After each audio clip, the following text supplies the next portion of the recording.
Okay, welcome back everybody. I'm delighted now to introduce our second speaker, David Spencer. Dave is, I think, probably very well known to you all you secondary, upper secondary teachers.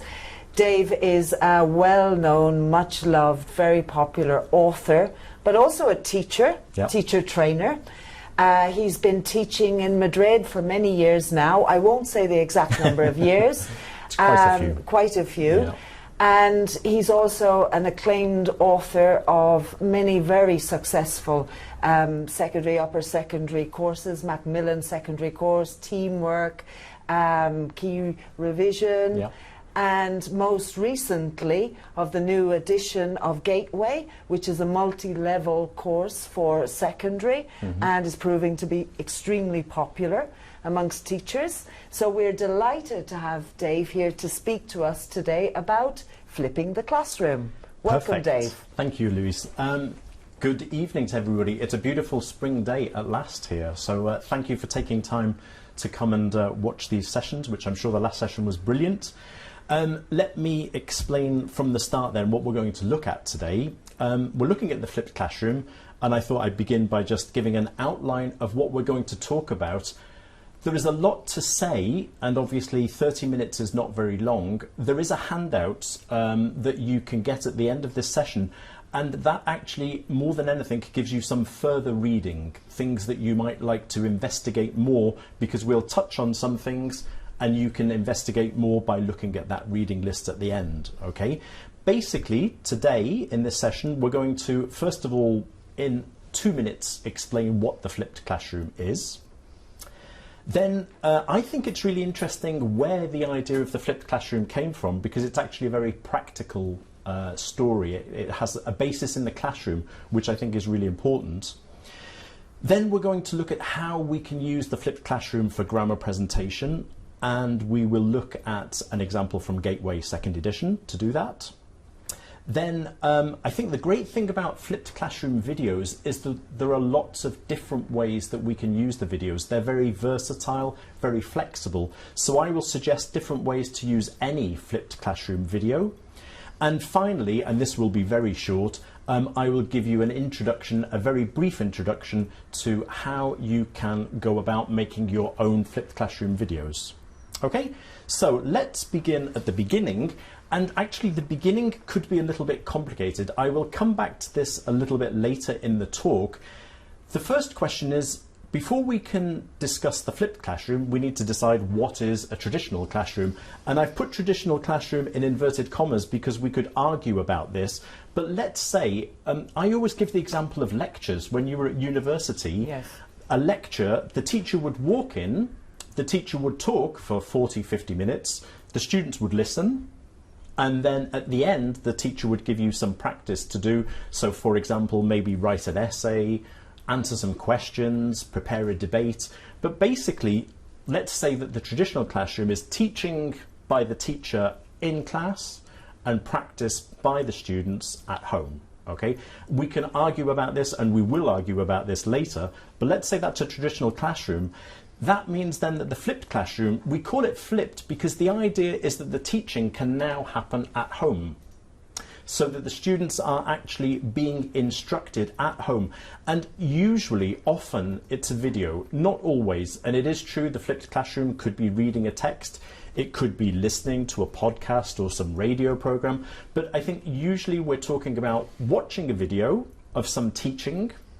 And that means that the next day in class, you can do practice with the students. So the teacher can help the students more, the teacher can monitor, and the teacher can help individuals. Okay, so that is the briefest introduction I can give to the main concept of the flipped classroom. Flipped classroom because the teaching is happening through a video, particularly then at home. Okay, now the really interesting thing about this, because a lot of changes, I think, in education come from educational specialists and they come from the top. The interesting thing about this is the origin is actually in a school. And it was this particular school, as you can see on the slide, in America. And I don't know if you know, but in America, it's very typical for students to be involved in sports teams, sports competitions, and it's okay for them to miss class for example, a football match. And so what happened was that these teachers, they were science teachers, chemistry teachers, they realized that many of their students were missing class. And that's something that happens to all of us, doesn't it? I mean, all of us who've got classes of 20, 25 students or more, every day somebody is probably, there's 1 or 2 students missing because they're ill, they've gone to the dentist for whatever reason. Yes. Yeah? Absolutely. So the problem was a very practical problem that we all face. What happened with these guys is that they found a way that they could record the class.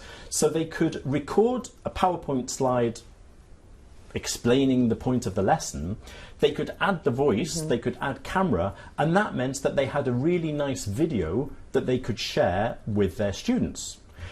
And then what happened, of course, is that they made that video available to all of the students who missed class. So basically, the ones who missed class weren't missing their lesson because afterwards they could watch the video. The really interesting thing is that, in fact, the students who were in class also started to ask to watch these lessons. And I'll come back to this later because this is really interesting. I think this is maybe the most useful thing about the flipped classroom. Students watched the lesson, but then they wanted to see the video afterwards. Okay.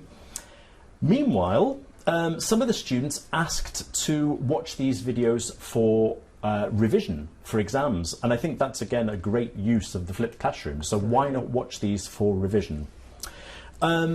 Now, that's exactly what happened. We learnt about the flipped classroom as we were preparing Gateway 2nd edition. And so we thought that, what about if we made videos that were teaching grammar? Okay, they're pretty short. People often ask what is the ideal time for a flipped classroom video, but I think in the YouTube generation, teenage students, after 3, 4, 5, 6 minutes, they lose attention. Yeah. So we went for about 6 minutes maximum, and we integrated these videos into the book. Now, before we actually look at a video, I've got a little question for you that I'd like you to think about and to write your answers in. This is an important question for any teacher of teenagers in particular. What do you think are the elements of an effective grammar presentation for secondary school students? Okay, so what do you think is the secret, if you like, to a good grammar presentation? Okay. Okay, so that will appear on your screen now as a window. Please click on it and just write in a short answer. It can be very short, yes, just words, any you know, ideas. the key ideas. Yes. Have you got any sort of things that you the think? elements of an effective. I'm just thinking of classes I've taught and received myself, and not just grammar presentation, but presentation. I think it's very clear that it's important that the rules are clear. Clear presentation. I think exemplifying, for me, examples. Yeah. Clear context. Yeah, absolutely. And a lot of scaffolding in terms of building up the examples so that they get a really step-by-step picture, and then a whole picture of the grammar elements. Now, we've got answers, and they're coming in fast and furious.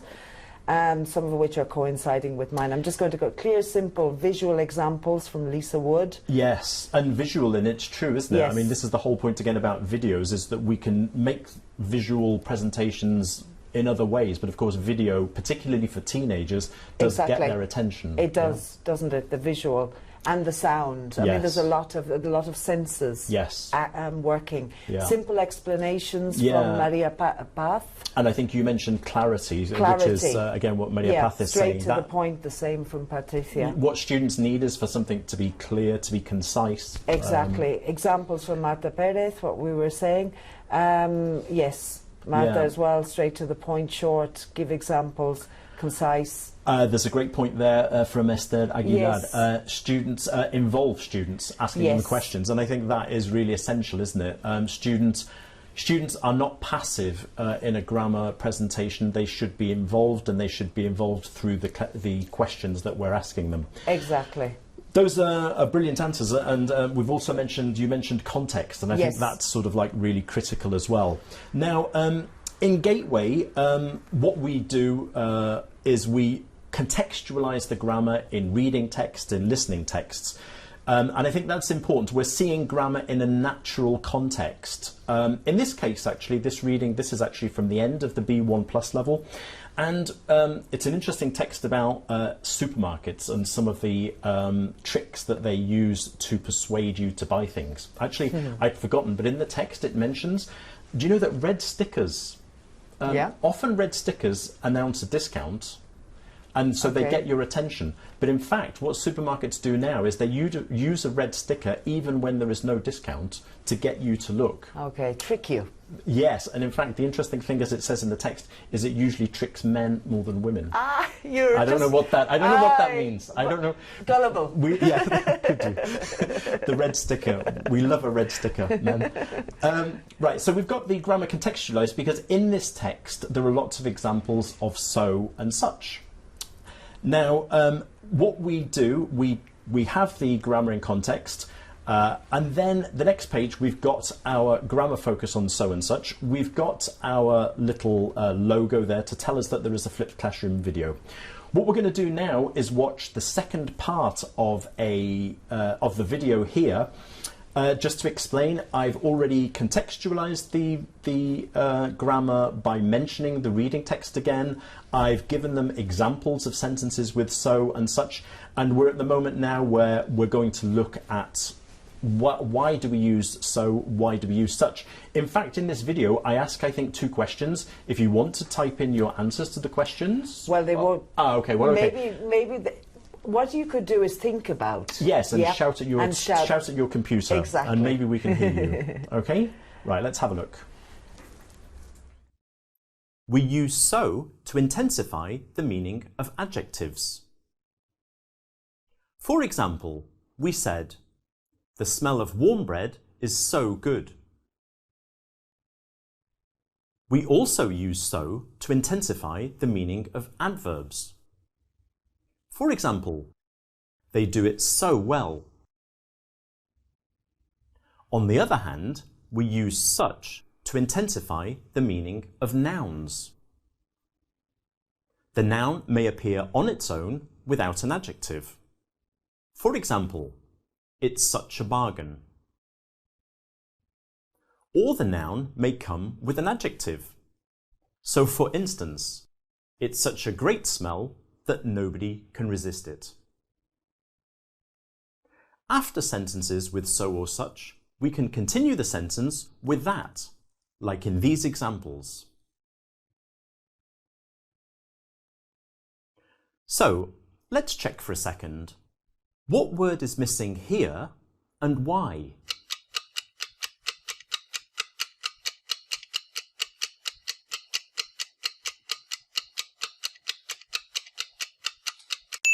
The word is such because it intensifies a noun with an adjective. And here?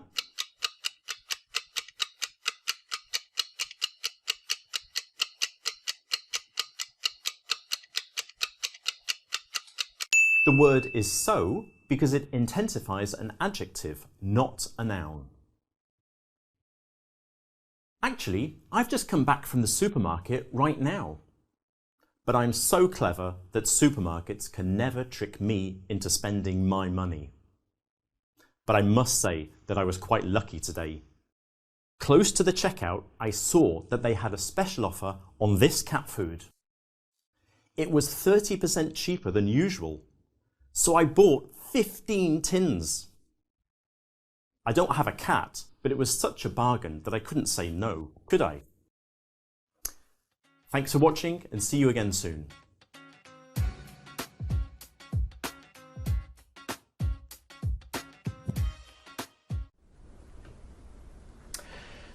Great. I imagine you got the correct answers there. I hope you got the correct answers.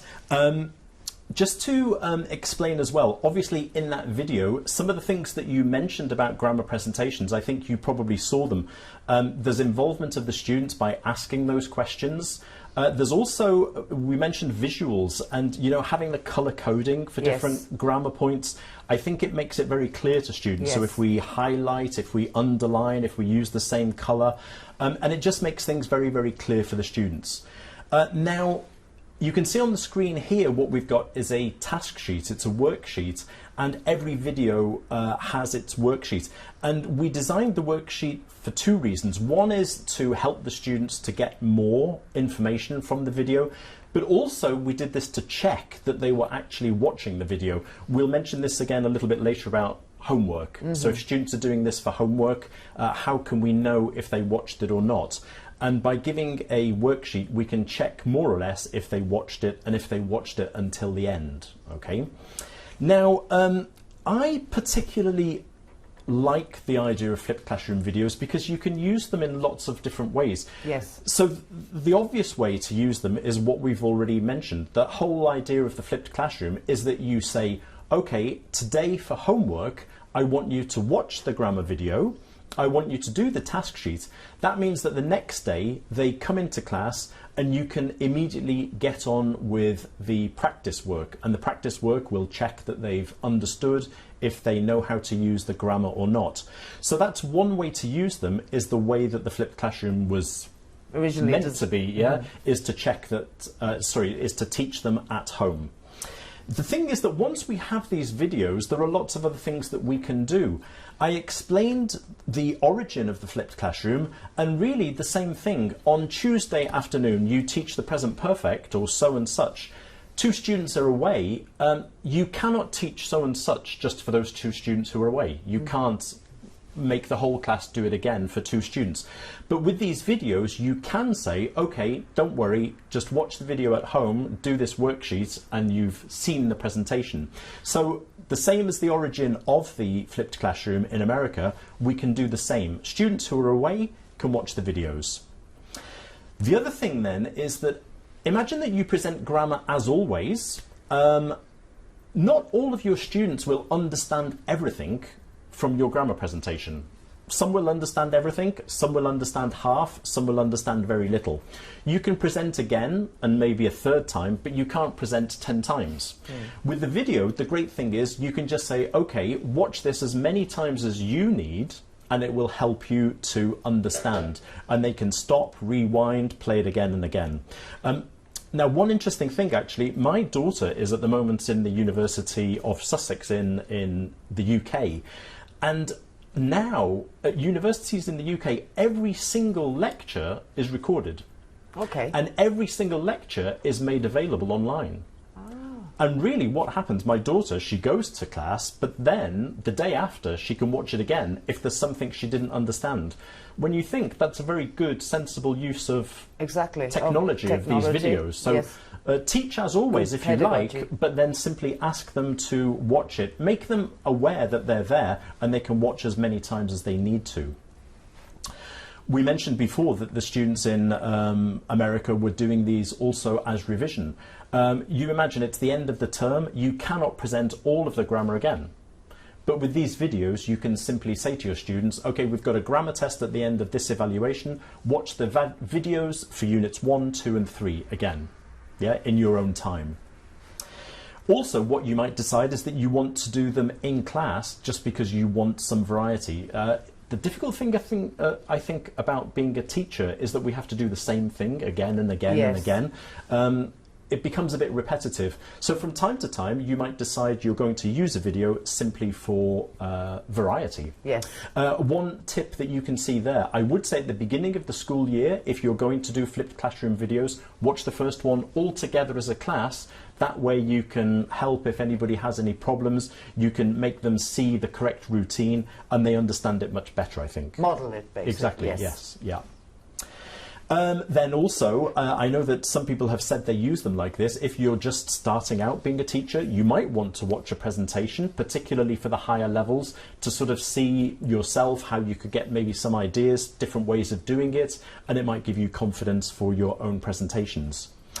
And finally, especially I think at low levels. I know that some teachers might decide to teach the grammar in Spanish or in Catalan and then not maybe teach it in English at a low level.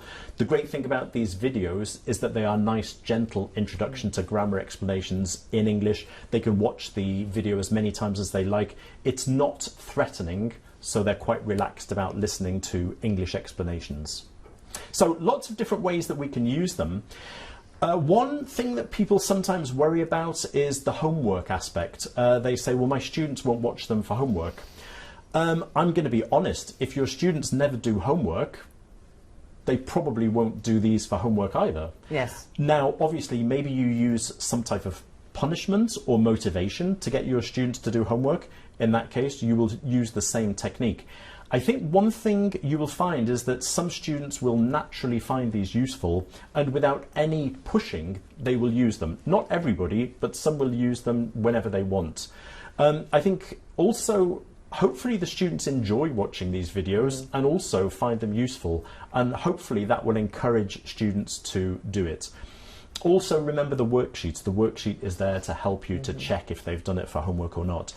So there's no miracle solution. The only other thing to say is that if they don't do it for homework, try using them in class. Another thing, I'm going to go back to the start of my talk, is this really the traditional English classroom? So we talked about the lecture situation where the teacher walks in, lectures for 40 minutes, 50 minutes, and the whole class listens. Maybe, I don't know, I'm not a history teacher, maybe you can teach history like that, maybe you can teach science, I don't know. And at university you can give a lecture like this, but I think that probably your class and my class looks a bit more like this. In other words, we teach, the students practice, we teach something else, the students practice again, but in other words, the students will not be passively listening to you for the whole class. In that sense, I think English is probably different from science or from history in the way that the flipped classroom is used. We're going to save time, but we're not suddenly going to save hours and hours, yeah, because really our teaching shouldn't be taking up hours. Now, just to sort of finish off this brief introduction to the flipped classroom, I'm just going to explain 3 simple ways that you can make your own flipped classroom videos. There will be reading again that you can do if you want to explore more, okay? This is just to get you interested. One thing you can do is film yourself teaching a class. This is the most basic way, I suppose, of doing a flipped classroom, is have somebody have a camera on you, you teach the class, and then you can use that class as backup for somebody who missed the class. There are a few possible problems with this. One is sound in classrooms is usually pretty bad. There's the sound of scraping chairs, it's difficult to hear. Another problem is that you certainly won't be able to record students without their parents' permission. So that's like the starting point is, can you get permission to film the students or not? But obviously this is an easy way to make a flipped classroom video, and that would be the way, for example, at a university they would make a flipped classroom. They have camera and microphone, they record the talk, and then you can play it back, okay? Slightly easier is having a camera, recording yourself, maybe with a blackboard, a whiteboard. You teach to the camera, and then you can make that video available to your students. So that's also pretty easy. Think about visuals that you can use apart from the whiteboard, but it is quite easy to do. So it's a simple way of beginning to make your own flipped classroom videos. And the third way is a little bit more complicated. This is particularly, I think, for people who are who love technology and who are not frightened of technology. But there are lots of different tools that you can use to record PowerPoint, the sound, and also video.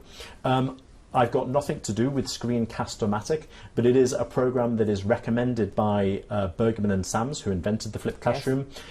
So you might want to try that. I think it's free for the basic version, and with that basic version, PowerPoint, sound, and camera.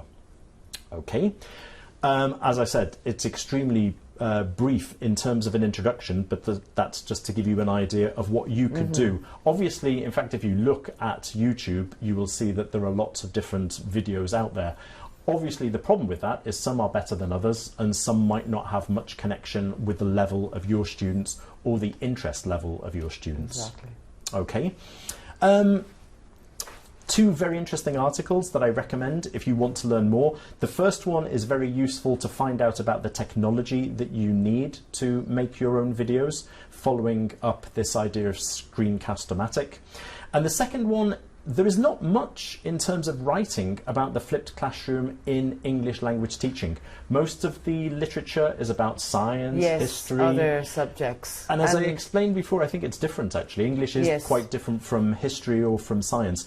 And this article is exploring how relevant is the flipped classroom to ELT. Basically, the idea that we're not lecturing our students usually, so there is automatically a slight difference. Yes.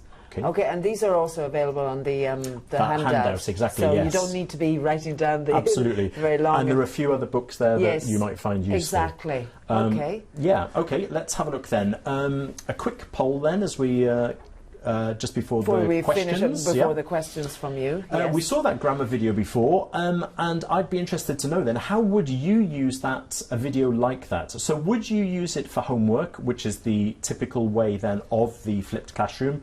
Would you use it as revision before a test or an exam? Would you use it in the classroom so that you have a different presentation tool? Would you simply use it for those students who have missed class?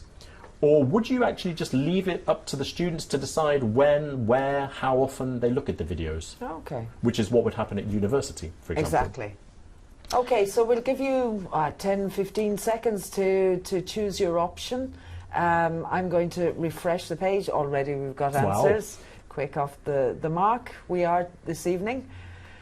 Right, I'll just refresh a couple of times. So, okay, that's interesting. Yeah, it's changing a little bit, which is to be expected because there's quite a few people online at the moment. Actually, I must give you a little anecdote here, which is that when I don't usually watch the videos with my own class because it seems a bit strange because I'm their teacher. Well, exactly. But the interesting thing is when I show them the video, they're totally silent. Oh, okay. Which usually, with me, they aren't. No.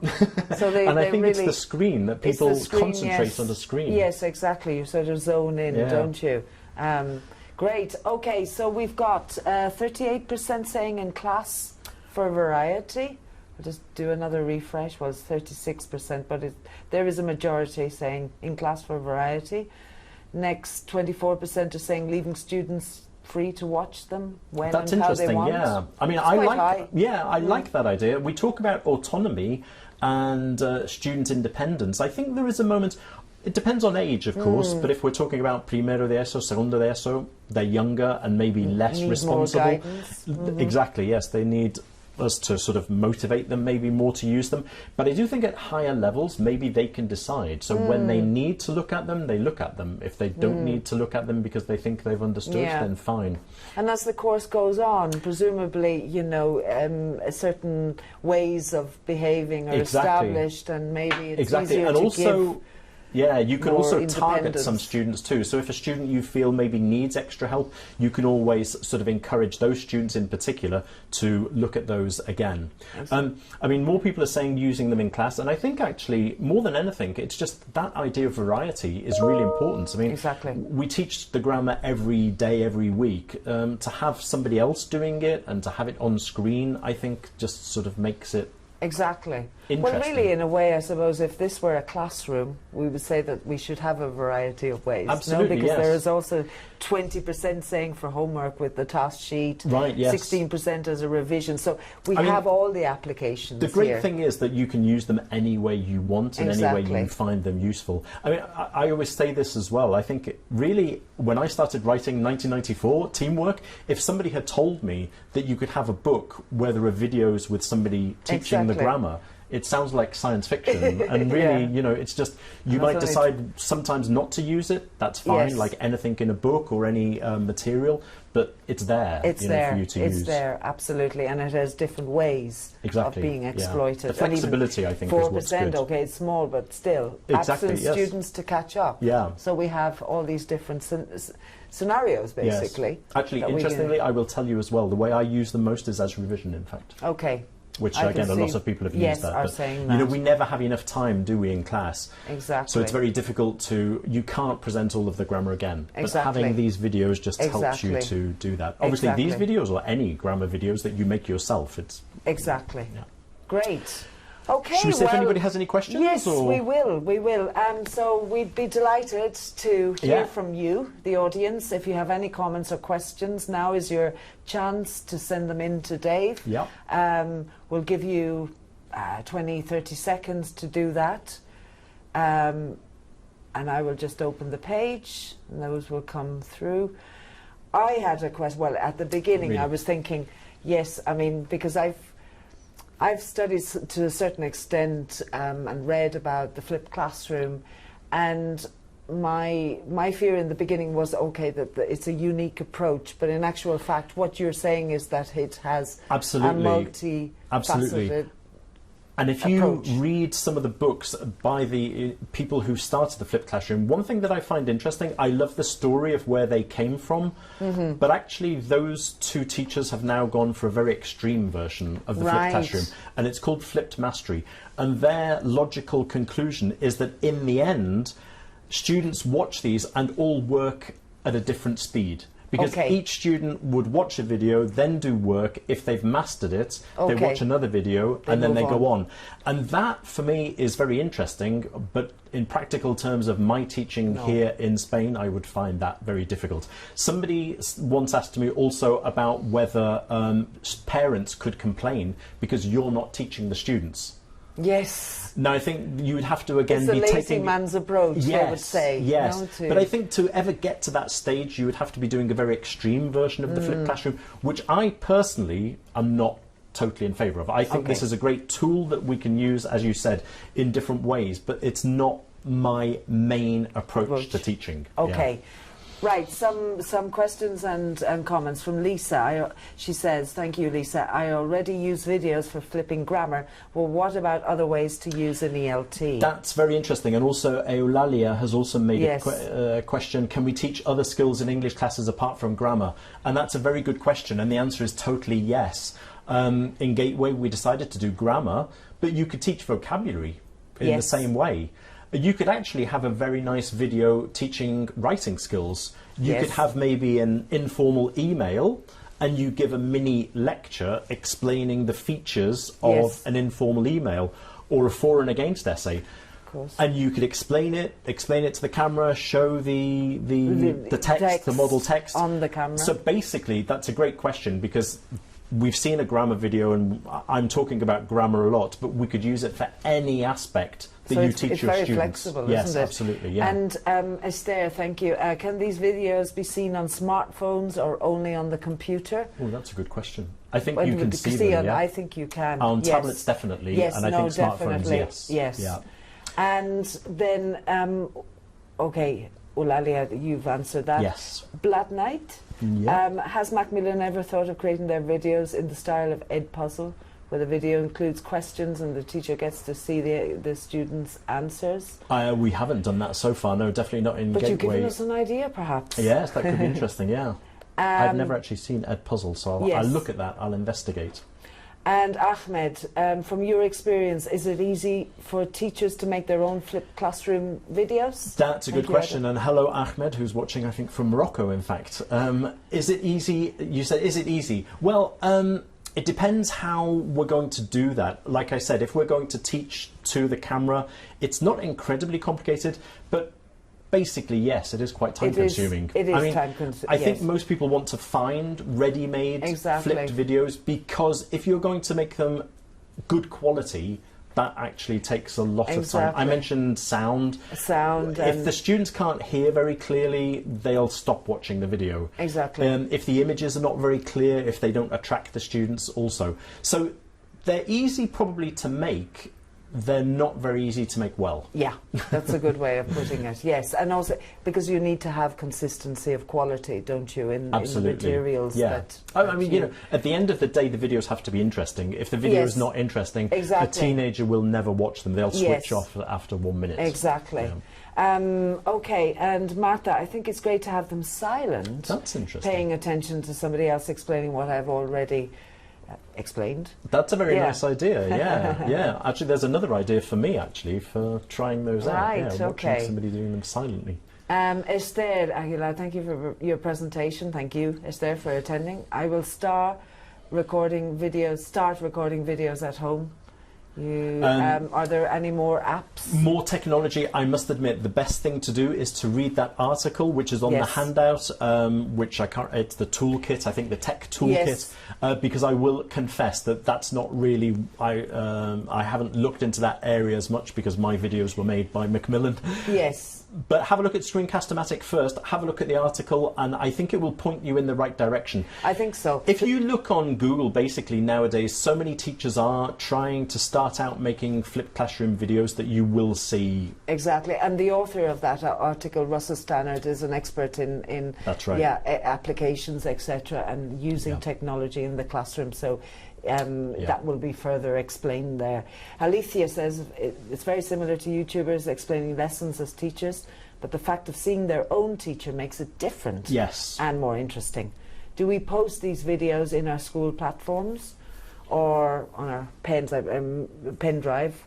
Or where? Really, I mean, any idea there is fine. So basically, if you can, if you talk to your school and use the school platform, I think the school would be absolutely delighted because it's actually, we talk about open doors, you're actually sort of showing parents and students what you're doing in the claroom and what you're offering them. So I would say yes. I mean, but consulting obviously with management to find out what's permitted. Absolutely, and I think you're right. I think there is whether the quality maybe is not always brilliant. I think the students, like you say, will like seeing their own teacher doing these. Exactly. I mean, the thing is to build up a bank, I suppose. Also, you can begin small, record a few different videos, have them, and then build up your bank according to the level.